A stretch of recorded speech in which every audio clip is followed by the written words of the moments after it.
Labas, Ilka. Baigiu darbą, gal einam pasišopinti ar pavalgyti? Okei, lauksiu. Aš jau visai šalia Europos. Nu, prieš 15 minučių Europai Čilė. Iki.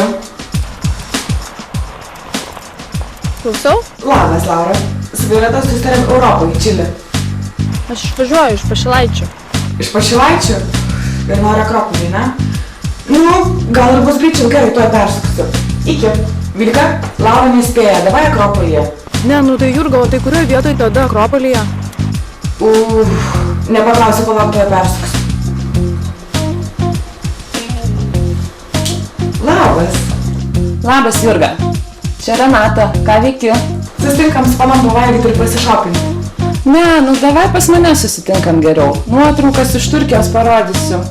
Žinok, su Ignu tai nerealiai pasibom labai čiotkai. Davai, Margos, atvarykit pas mane. Gerai? Gerai, palauk, tuoj persuksiu. Būna kartais situacijų, kai pradedi organizuoti susitikimą ir finale reikia perskambinti kokiems 5 draugams vienu metu ir juos suvesti į krūvą, nors viena susitikti nori po pusvalandžio Akropoly, kita Europoje, trečia pakeliui į namus, bet nori, kad dar ir Martinio atsivežtume. Keblu, prarandi daug laiko ir nieko nesigauna. O kaip su visais susitarti vienu metu ir dar, kad netrukdytų vairavimui?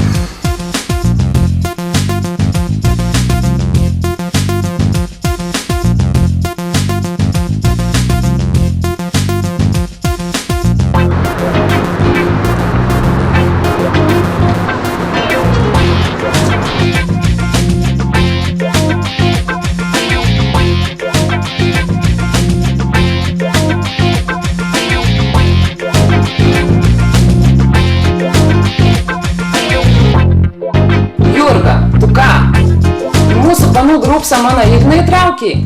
Renatka, tu ką visai išprotėjai tavo Igną? Juk sakiau, kai registruojasi, siūsk on panos. Nes ne tik mūsų grupso nariai, o ir visi tavo kontaktai, kurie dabar įsijungia LLZ, gavo tavo žinutes. Ir mama? Jo, žadėjo, kai tik grįš iš Turkijos, iš kartais mokytis. Ir jokių baliukų.